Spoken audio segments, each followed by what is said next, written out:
I mean this, holistically, unironically, when I say Maki might be Hakari's worst matchup in the entire series.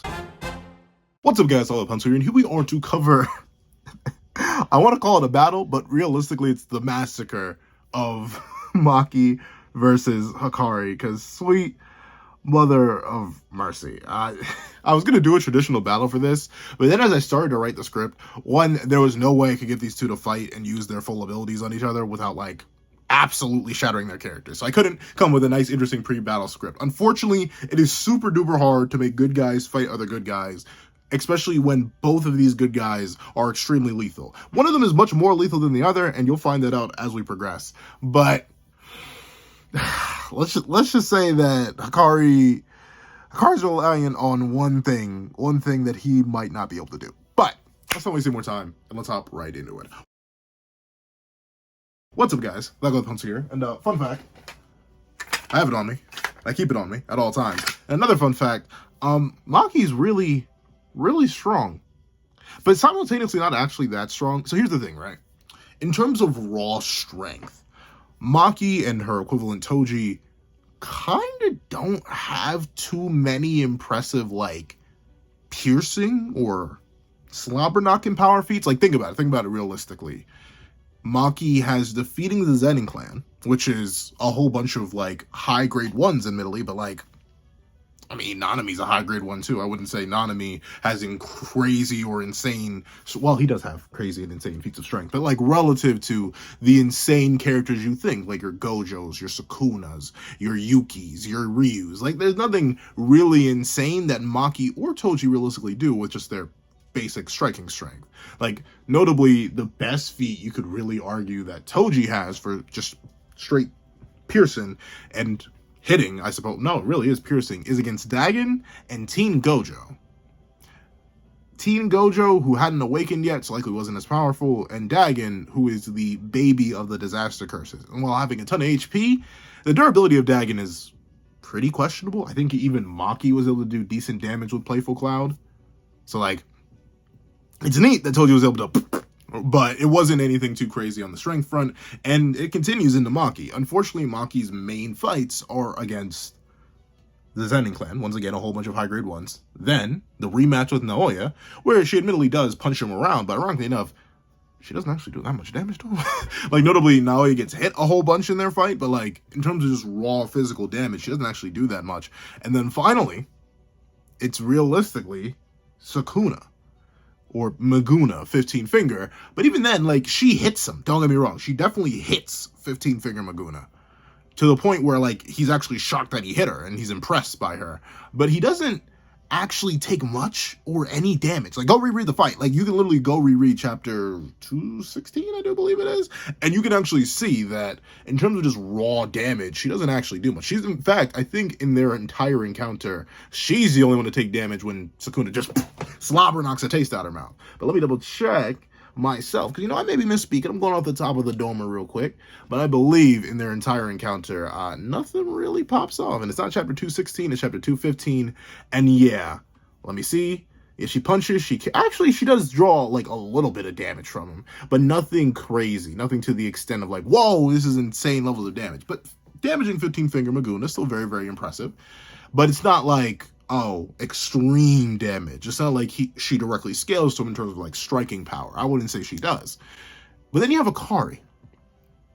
And Hakari is really strong. Okay, now admittedly, base Hakari is, like, really weird. We don't really have any insane feats for him. The best you can argue is that he scales to post-fully healed. But I guess, technically, fully healed Demon God Yuji, and a non-fully healed Demon God Yuji was throwing cars around. Which is very impressive, but I'm assuming Maki can do the same thing, if not worse, considering how strong the Heavenly Restriction users are said to be. And, the fact that Maki has direct scaling, and not even just two, but above a much stronger Itadori, and liberated Yuji, who was throwing more than cars, throwing whole sections of building at Sukuna, and actually being able to tag 15 finger Maguna as well. I think that is more impressive than anything that base Hakari has, but obviously, the impressive thing for Hakari is not base Hakari, it's Jackpot Hakari. And Jackpot Hakari was punching around shipping crates like it was a volleyball. Like, bro was straight boom, boom, boom. And Kashimo and him were playing patty cake with full-on crates of steel. And who knows, there may have been things inside those steel crates, and they were still just punching through them like they were paperweights. Like, in terms of just raw striking force, it's arguably more impressive than anything Maki and Toji have displayed. You can definitely make arguments that it isn't. Like, don't get me wrong, I can definitely understand even just a little nick on 15-finger Sukuna may be more impressive than punching around shipping crates. But in terms of just, like, who has done more insane physical feats of damage, it's going to Hakari and Jackpot specifically. I wouldn't say base Hakari is any of the feats because he literally doesn't. But here's the thing. While Jackpot Hakari has direct scaling to Kashimo, who is very, very powerful, but like, once again, the big issue with scaling Hakari and Kashimo is that they only scale to each other. Like, there's no, it's unlike, I mean, you could definitely make the argument above Yuta, but like, nebulously above Yuta in terms of striking force. We have no idea what that means, because we know Yuta can't even do damage with his physical strike to something like Ryu, and all Hakari has are physical strikes. He's not shown the ability to blast off his cursed energy in a vaporizing wave effect or anything like that. So all Hakari has are physical strikes, and if he's stronger than Yuta, Yuta's barely doing any damage to Ryu with his regular hits. I'm assuming Hakari would at best be able to, like, hit him a little bit. It's really hard to scale Hakari striking force-wise to a bunch of other characters in the series, because he only scales directly to Kashimo. Really, really annoying for Jackpot Hakari. But regardless, in terms of just raw striking force and who is physically stronger, I will give the edge to Jackpot Hakari. He is an extremely buff young man with infinite cursed energy flowing through his system. Sure, we know output does not directly correlate to your amount of cursed energy. Look at Yuta and then look at Ryu. But regardless of that, a lot of cursed energy on top of very hefty gains will do numbers for Hakari. And also he has the statement of being stronger than Yuta, and Yuta is very, very strong. But in terms of attack power, there's something that we're going to cover in a little bit that definitely makes up for Maki's lack of direct punchy power. And you know exactly what I'm talking about if you know anything about Maki. But that's the main thing. In terms of raw power, we're going to give a fat, hefty point to Jackpot Hakari. And not base Hakari. I can't even think of a legitimate argument for base Hakari. But then let's move on to speed.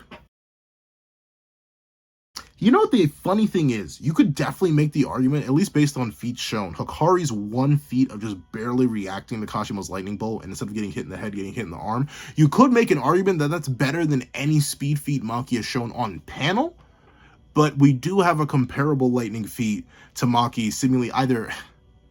It's the question, right? What do you think is worse? Do you think Maki face tanked Nue's lightning bolt?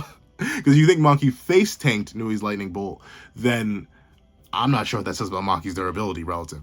That may mean that she's just more durable. Or what I think is more likely, considering her clothes aren't even singed at all, I think she just dodged Nui's lightning bolt.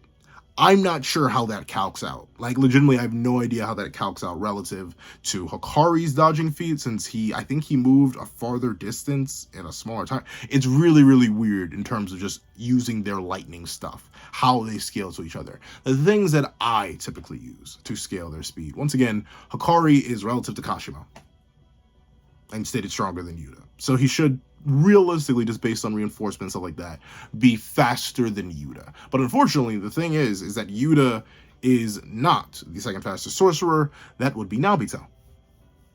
And Naobito has a son named Naoya. And then this son, named Naoya, proceeded to get got. Ironically enough, not by Maki. Well, to be fair, Human Naoya lost to Maki. But it was not Maki who technically got the dub and turned Naoya into a curse. It was Maki's mama who came out the clutch and was like, I got some for you, young man. Let me show you what it really be like. And went, yeah, and then got Naoya up out of there. But unfortunately, since, hurt yourself. But unfortunately, since it was Human Naoya getting taken out by non-jujutsu means, yeah, he turned into a curse, leading to Curse Naoya. Now, the thing is, Curse Naoya should be faster than Naoya. No, what transpired? We are in the darkness. This is what happens when you talk about Naoya behind his back. Hold on, allow me to see. Is there any way I can restore the light? Please, allow me to restore the light. There we go. But essentially, Curse Naoya should be much faster than Naobito, considering the impressive upper limits of the projection sorcery seem to be around Mach 1, and then Naoya goes all the way up to Mach 3, completely exceeding that, and even being able to outdo a awakened but not liberated Maki. There are levels to it. You got regular Maki, then you got awakened but not liberated Maki, then you got awakened and liberated Maki. There are levels to it, and we see that at bare minimum, a non-liberated Maki was able to predict and deal with and read at least the movements of Naoya. But by the time she liberates herself against a much faster Naoya, who should be even faster than Naobito, then she just ends up casually styling on him. However, that is halfway due to hacks and not just pure reaction speed because of the precognition. But precognition is going to naturally factor into her speed. If she knows your attack is coming and is still able to dodge it, she must be able to still somehow perceive the attack that is going to come and be able to avoid it before you can execute it. So ultimately, in terms of speed, she's really, really up there. And topped it off with her direct speed scaling to, here we go again, a non-physically hindered Sukuna. The only thing that is hindered on Sukuna when he is fighting Maki and Itadori is his cursed energy output for his cursed technique. Every single time he seems to try and hit any of Megumi's friends, that's when the potency drops. He says physical movement is fine. So, I am not saying, and I'm going to clarify this clearly, I am not saying that I think 15-finger Maguna and Maki are relative. I think if 15-finger Maguna, unrestricted, post-bath, were to hit Maki with a cleave, or she doesn't have cursed energy, hit Maki with a dismantle, Maki's cleaved in half. I think that is it. I do not think Maki scales in terms of just raw output, but at least in terms of physical movement.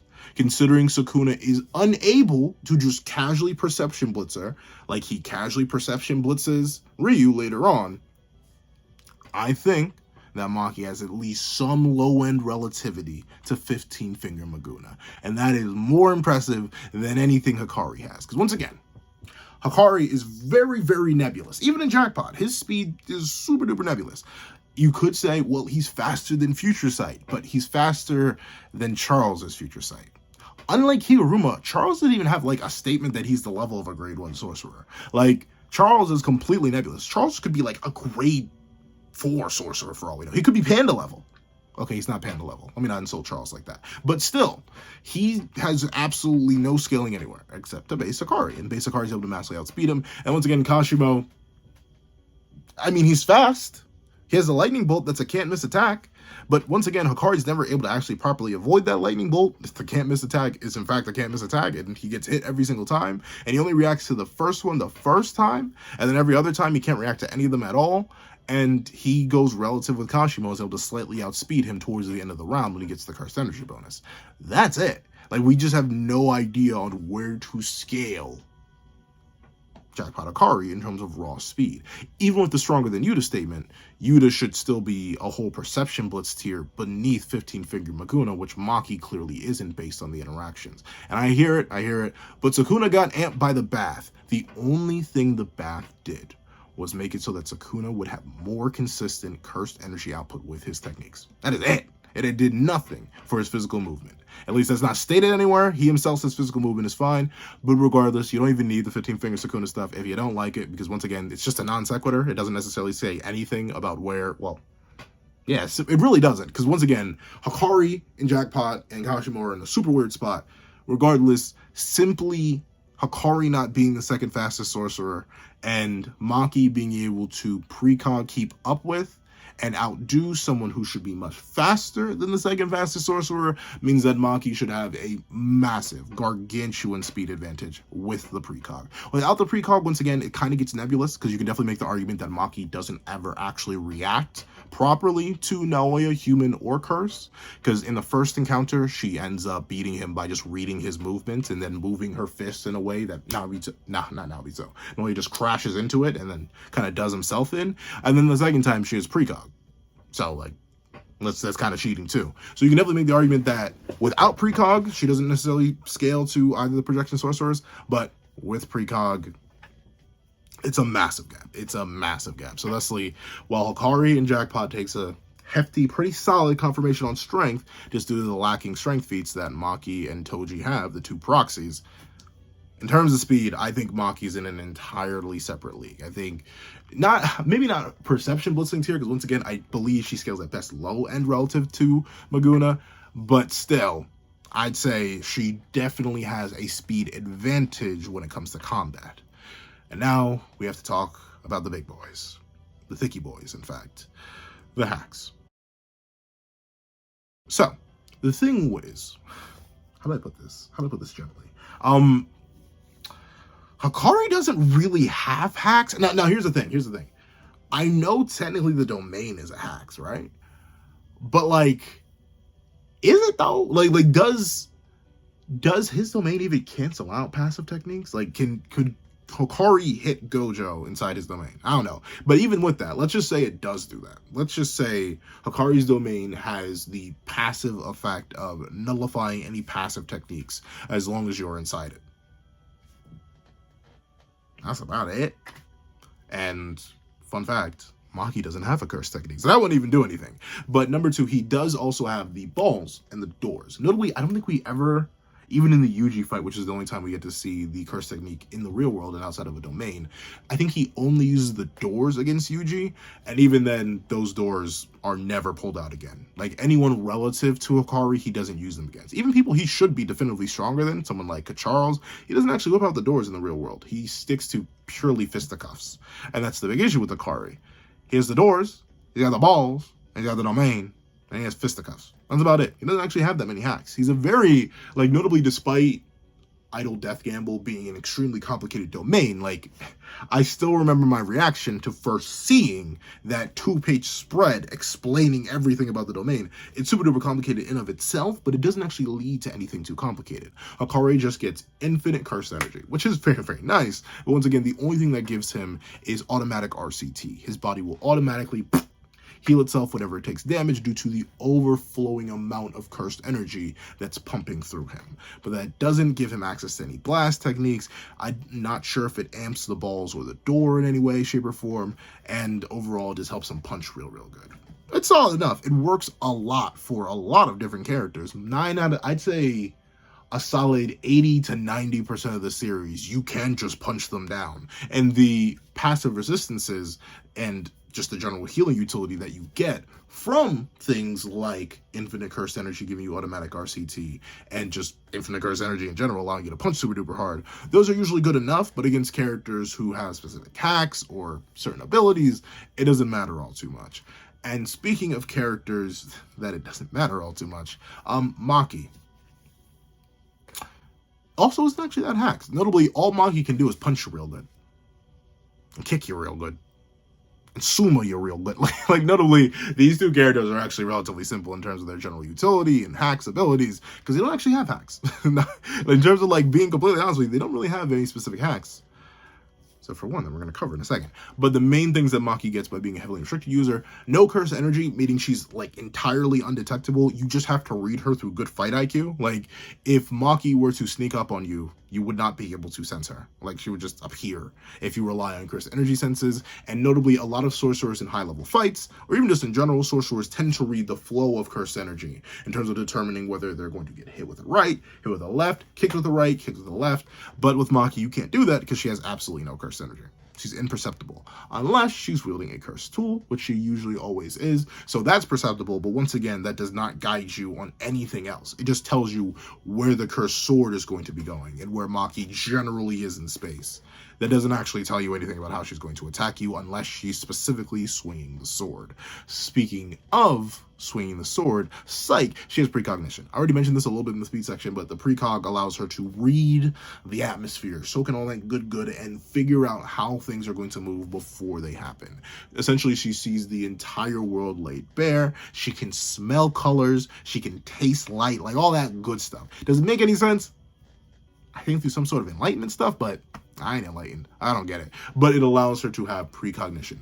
The level of this precognition seems to be pretty impressive too. Like, to the point where she's able to casually dodge Mach 3 Naoya, to the point where Mach 3 Naoya is actually genuinely shocked that he's able to dodge her, when before she was getting absolutely bowled over by Mach 3. So it is very, very impressive. It takes her from getting nigh on perception blitz to, or just a casual speed blitz, up to being able to casually avoid and redirect Noya at her mercy, which is very, very impressive. It's a massive boost to her speed, but once again, it is just precog. It doesn't actually do anything to her opponent. It just allows her to fight the opponent better. And then finally, we have the one singular hacks that Maki has. Because unlike Toji, she doesn't actually have many. She doesn't have a little wormy boy around her that she can use to pull out different weapons.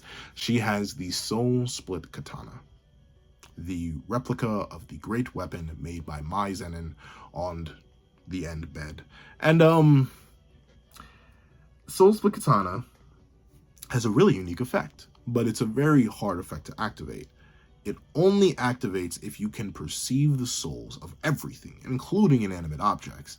Now, Maki, through her liberation, is able to do such a thing, but the effect that gets activated through this ability is absolute ignorance of any durability. Like, legitimately just ignores all durability and attacks the soul of the target, which essentially gets to ignore all the flesh and the bone and all that stuff that normally gets in the way of Maki's cuts. Yeah, they will not get in the way of Maki's cuts anymore. They will just boop, boop, boop, boop, boop, and done. The ability to absolutely ignore durability is the main compensator for Maki and Toji themselves not having any insane striking feats in terms of just like how hard they hit or how hard they can poke somebody normally.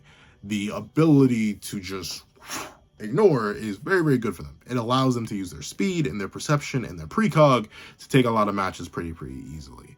And then the final thing about Maki, due to the fact that she is a heavily restricted user, unless she consents to a domain, she cannot be trapped or ensnared or affected by one. Even the sure hits of domains, of like literal domains, simply treat her as a building, and most sure hit domains do not attack buildings. The only ones that seem to be an exception to this rule, or maybe just one singular, would be Sukuna's domain, Malevolent Shrine, simply because it has Cleave and Dismantle included, and Dismantle is specifically built for inanimate objects. So unfortunately, Maki and Toji's domain immunity does not apply there at all, but maybe it could apply against the other barrierless domain that is Kenjaku if that domain solely works on things with cursed energy. We don't actually get to see it used all too much on things that may not have cursed energy because everything in the room had cursed energy when Kenjaku was using his domain. So maybe Maki and Toji are immune to that one, but there's a high likelihood that they're not, considering it's barrierless and all that extra stuff that goes into that. So those are their power, their speed, and their abilities. So let's hop into the battle. So, flashing back to the intro, I told you that, hypothetically, Maki may be Hakari's worst matchup in the entire series. And what did I mean by that? Well, if you were paying attention right there to the end of the ability section, you may have noticed a little thing I mentioned. Maki and Toji, due to their lack of cursed energy, are unable to be trapped by or subject to domains unless they consent to it. And who is Maki fighting in this particular battle? Ah, that's right. She's fighting Hakari. And how does Hakari achieve his win con? Ah, that's right, domain. So, let me give you a quick little rundown on how this battle is going to go. Hakari, knowing that Maki is a threat, immediately goes to open domain. Maki, seeing that Hakari is going to open domain, one of two things happens. Either one, she slices his hands off before base Hakari can realize what's going to happen, because with her precog, she realizes he's about to open domain, and so he doesn't want him to do that. So she simply slices his hands off. Or worst comes to worst, I'm pretty sure Maki could just restrain Hakari and like kick him in the throat or something like that to make sure he doesn't open domain. I think there's a speed gap that's wide enough that Maki could just do that. She doesn't actually have any reason to let Hakari activate domain in the conventional sense. And maybe you could argue Maki in character wouldn't actually want Hakari. She would not, well, maybe she would want to hit Hakari with the car. She didn't actually like to do that much, but she would not want to disarm him, well, quite literally. So she may just grab him by the wrist and be like, no domain, headbutt him, knock Hakari out. Or she slices his hands off.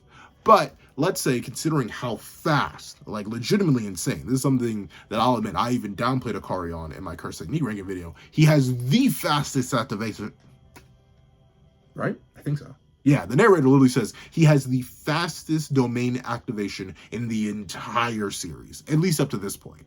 Faster than Gojo's in Shibuya, faster than Mahito's in Shibuya. Like, his domain activation is so fast. So maybe you can make an argument, even with her precog and knowing it's coming, Maki would not be able to stop him.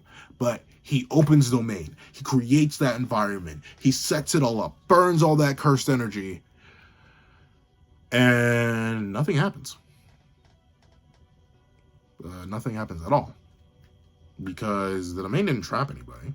In fact, maybe you can make a pretty solid argument that he wouldn't even be able to see Maki at all. Because the sure hit wouldn't hit anything. Because there's no cursed energy target to feed all that information into. And thusly, what would end up happening is that Hakari's domain would probably auto-fail. Here's the thing. It's a question of whether or not Hakari's domain can operate solo. Can Hakari can he hit the pose, strike a pose, and just immediately hit the pose, open domain, and play the game by himself? Or does he need another target? I personally believe he needs another target because he's not sitting in Jackpot right now. Notably, in the current fight of the manga, Gojo vs. Sukuna, I think if Hakari could have solo entered domain or pre-prep domain, and gotten infinite curse energy, I think he would have done that. He would have had Idle Death Gamble prepared and ready to deal with just in case he has to hop in. But currently he's sitting around in base. I do think you need another participant. That's what the curse energy gets flooded into the head for. And sure, the house always wins. The game is rigged for Hakari to win, but that doesn't exactly mean that Hakari can play the game by himself. It's like, ironically enough, it is just like gambling. Yeah, sure, you can set up all your machines to make sure that you will always win more than whoever plays the game. But if there's no one there to play the game, you're not going to make any money. There won't be a jackpot being hit because there's no one to play with. And unfortunately, since Mahi's completely immune to domains, unless she actively consents to play Hakari's game, his domain just wouldn't work 9 out of 10 times. But that's at least my interpretation of it, but let's go with the generous interpretation for Hakari. Let's say his domain works, and let's say he was on a hot streak that day. Like, legitimately, unlike in the Battle with Charles, where it took him a while to hit that nice, juicy jackpot, in this reality, he just immediately hits it. Kind of like how he opens Idle Death Gamble right on Kashimo after his torso gets torn open right at the end of a round. He immediately gets jackpot. He then proceeds to fail to hit Maki every single time, as Maki just casually avoids him and stalls him out.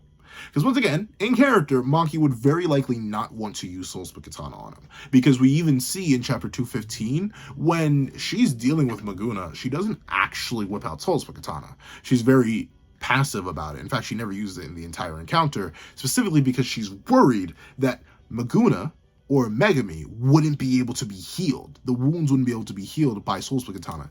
And I personally think the wounds couldn't be healed with RCT either, even with infinite curse energy. And here's why. We know early on in this series, it's established by Mahito and Sukuna that realistically RCT cannot be used to heal soul damage. It's kind of just a one and done thing. The soul's been molded. Unless you are Mahito himself and can come in and reorganize that bad boy. If you lose pieces of your soul, and since the soul is the body and the body is the soul, if Maki swings the Soul Liberation Blade, I call it Soul Liberation Blade all the time, it is the Soul Split Katana. If she swings the Soul Split Katana, takes off a hand, takes off 2 hands, takes off 3 hands, legit 3 hands. But if she takes off some limbs, it's likely that that limb can't grow back. Specifically, remember, in the fight between Mekamaru, or Kokichimura, and Mahito, when Mahito had his arm blown off by Kokichimura, he thought, oh, well, this ain't gonna do no damage to me, I'll just reshape my soul around it. But since his technique was shut down, a piece of his soul was actually destroyed. And we see that Kokichimura and Mahito both play a game where they show Mahito has his arm back, but in reality, he just shaped his soul around that to get his arm back. His arm was gone. It was cooked because it was blown off through soul damage. So thusly, soul damage, according to Mahito and Sukuna, and then reproven through Mahito versus Kokichimura, Once you take soul damage, that's it. So even with infinite RCT, probably either the highest or second highest level of RCT we've seen in the entire series. Once again, I'll make a whole video on whether or not Hakari could survive my level in Shrine, because that could be interesting to talk about. I think legitimately she swings Soul Liberation Blade, takes off a hand, takes off an arm, and Hakari's not getting that back. His soul would be damaged. There'd be nothing to heal because of the soul damage that naturally takes place with Soul Split Katana. It would cleave off a piece of his soul, and he just couldn't get that back. He's not Mahito. He couldn't reform his body around that. And let's say, hypothetically, his body does regen. If his soul's not imbued in that hand or that arm that he lost, it may just go limp. Like, it may just not move. Like, what's a good example of this? I know there's a specific series where I see it as something like in Naruto. If you specifically remember when Orochimaru lost his arms, remember what happened. He still had arms. Like, they grew back. Well, no, technically he never lost them. But they were there. But since there was no soul in them, he kind of he kind of just went, whoa. He had to swing them around. There was no nerve function in them. I think the same thing would happen with Hakari. His body may naturally recover the arms. It's just like, oh, let me just rebuild the flesh construct. But he probably wouldn't be able to use them. Ever. And thusly Maki would win in that way. She would just wait, and since he can't use the arms to cast Idle Death Gamble anymore unless he can throw them in the appropriate way, then suddenly she just stalls out for 4 minutes and 11 seconds, which she could very easily do through either just keep chopping him up, because once again she would have a massive speed gap, or just straight up running away, because remember, unlike Hakari, she can just air hop. Like, that's a thing that's established. Toji, Maki, and Sukuna are all so physically powerful that they can just air hop. They can pseudo fly. Like, they can just straight up leap high into the air, off air. She just doesn't have to deal with Hakari. She can just straight up stall him out for 4 minutes and 11 seconds. Hakari's arms are gone, or they've healed back, but he can't use them again. And then she just knocks him out in base.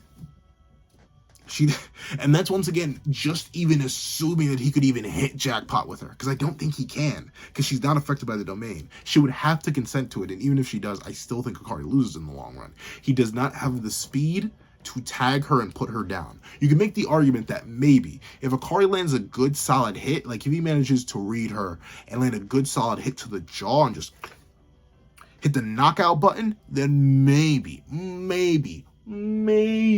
he could get a dub. But he's never doing that. It's hard enough to argue that he could hit regular awakened Maki, but liberated Maki, who can use precognition that can read where Curse Naoya is coming from, I don't think Jackpot Hakari is going to be faster than Curse Naoya and suddenly be able to tag her when he couldn't.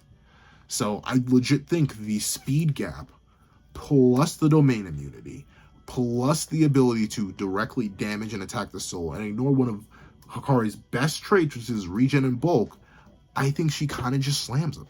It's a really bad matchup thing. I think you take Soul Liberation Blade. I keep calling it Soul Liberation Blade. Where did I get that from? Can anyone remember? Was that just like a thing in the original translations or something like that? The first rough translation that came over? I swear I got Soul Liberation Blade from somewhere. But Soul Split Katana, you take that away from Maki, and I genuinely think that Jackpot Hakari could find a way to win if he can use Domain. That's the thing, though. I'm still not entirely sure if he can even use Domain properly without an extra player.